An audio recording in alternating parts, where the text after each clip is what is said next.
Hey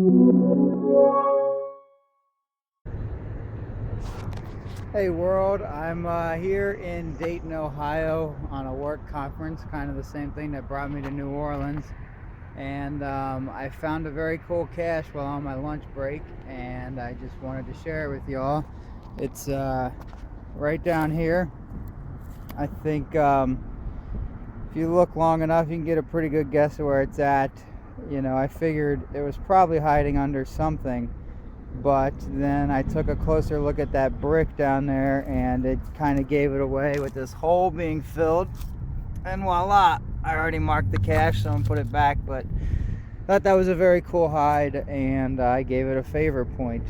Thanks for watching. Day 2 of my conference on lunch again. This walk turned out to be a little further than I expected, but I have time to grab a couple of caches, had to hustle, and I'll be able to go back here in a minute, but found one again, just give you an idea of the view.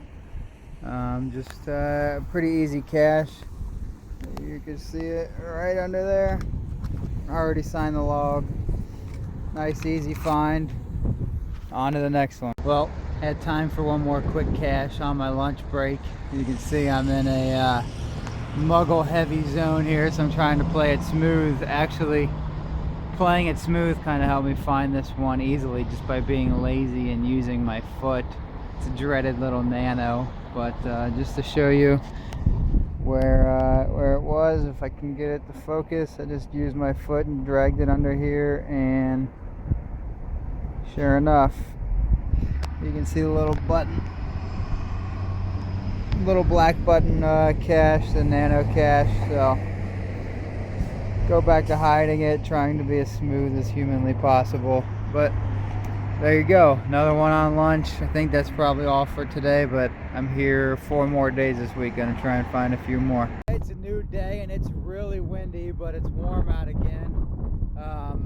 I just spotted this cache. It looks pretty easy, but I mean, just so you can see, the wind is making even this not very big river pretty choppy.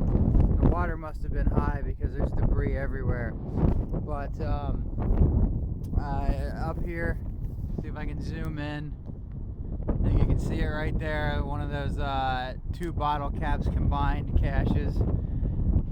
Nice easy find. This looks like a power trail, basically. It's a bike path, so I'm just gonna keep walking down it and keep finding them as I go. Okay, I just found this cache. It's got 19 favor points. It's a pretty good one. It took me a little longer than expected for 2.5 difficulty, but once I stopped looking low like I normally do on trees, I managed to track it down. I don't think it makes the favor point regimen for me. It's close. It's pretty good. I might change my mind later, but just go ahead and show you this one. It's a nano, but done in a sort of clever way. Sneaky little bugger in there on a little wooden clothespin thing. So there you have it. I'm gonna get moving because there's lots of muggle type stuff going on. On to the next one. At the next one, this is easy enough to find. It's not a very good cache, but I don't blame them for the area. And the good news is I spotted a very cool park right across the street with some pioneer type revolutionary era buildings and such. So I'm going to check that out, maybe on the way back, probably tomorrow though. And I think there's some caches in there to see what that's all about. But in the meantime, here's this one. Voila, it's on parking sign. Easy enough find. On to the next one. Alright, made another grab. I like this one. It's a pretty good hide. I'm gonna get to it quickly because there's a car coming, but it's in this yellow post, and voila. Nice hide. I like that one. Simple. Simple, effective, cool. On to the next one. One last cache before I call it a day. I had the misfortune of finding this one out on the ground. I'm guessing the wind knocked it free, but it's still a cool container nonetheless. It's right up there. It's a bird. with a little container glued to its feet. I like it. Very cool. I think I'm done for today. Get back to it tomorrow. There's one near here, I think, that has 47 favorite points. Hasn't been found in quite a while, so I'm skeptical, but it might be there. I'm not going to show it though, because the description is pretty adamant about not telling people where it is. They must be pretty proud of how evil it is. And I looked at that little pioneer frontiersman type park again on the map. I didn't see any caches, but there are some in the park behind it. But I think I'll still show some of that little pioneer park tomorrow. So on we go with the video tomorrow. Okay, I'm at the Carillion Historical Park, that little pioneer park thing, or historical village thing I talked about yesterday. It cost me $7 to get in, but just to show you, I'm walking around. I'm really short on time. I'm on lunch. You could spend hours here, I gather. They have like animatronic shows and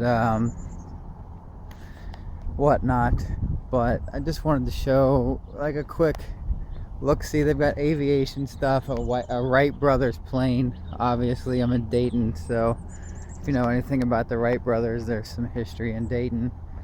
And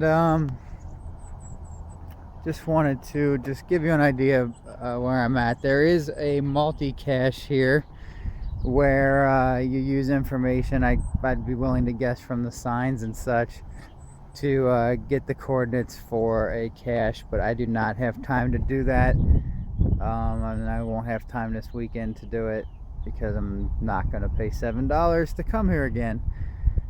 I really wish I had more time to check it out, but just because I said I was going to come here and I do want to see this, thought I'd show a little bit to all of you. If you're ever in Dayton, this seems worth checking out. I might film a little more as I go on, but I'll stop here. Well, I just walked through the Orville or the Wright brothers airplane transportation aviation museum, and it was pretty cool. I took some pictures. I'm gonna try to work them in. If they're not in the video, then it didn't work. I got a cool covered bridge here, and just a quick little overview. I have to hustle out of this place pretty quickly, unfortunately. I've got to get back to my seminar for work, but this is a cool little park. I don't know that I'd travel like hundreds or thousands of miles to see it, but if I was nearby, if I was in Dayton or Columbus, Cincinnati, somewhere within a few hours driving distance, I would definitely come check this place out because it's pretty cool. I just saw a 1905 Wright Brothers flyer, one of the Wright Brothers bikes, one of only 5 that still exist apparently, some pieces of the 1903 plane from the first flight, I guess. I think that's what the tour guide told me. It could be wrong, so don't yell at me in the comments. But a lot of very cool things here, so I don't know where else you're going to see it, and I guess this is a national park based on the signs, so I know this isn't really geocaching, but there is a multi-cache you could do here, so it is slightly related. And I'm going over this bridge, which was a wrought iron bridge spanning a Columbia, or I don't know, spanning something. I'm sorry, I'm really in a hurry, but I would come here. There is good caches around too, as you've seen from the video, some pretty neat ones. So for now, I'll probably find a couple more caches tonight and the video will keep going on. Okay, I lied because this is awesome. This train car thing, I had to at least walk you through this because this is awfully neat. I have to go fast, I'm sorry, but there's me. And there's a little toilet, bathrooms in here. This is really cool. I'm not even like a train or history guy, but this is really well preserved and very cool. And they got this very cool bus over here, and there was a Conestoga wagon and old steam engine and all this other cool stuff in here. So like I said, this place is really neat. There's an old looks like some sort of buggy, and you can see a few more of the train cars and stuff in the background there, but unfortunately I must keep moving. So sorry, just wanted to show you a little more of that. Very cool. Last one I get to do in Dayton, so I'm gonna round it out with a really easy one. If I get more, I'll put them in, but I'm gonna go try and find that really hard one, and I suspect it might take the rest of the daylight. So, and I said can't show it. So really quick, boring, typical light pole cache. So there you have it. That should be the end of my caching adventures in Dayton. In fact, I'll edit the video so that this looks like the last one that I found. So thanks for watching. Leave a comment, subscribe if you want. Appreciate it.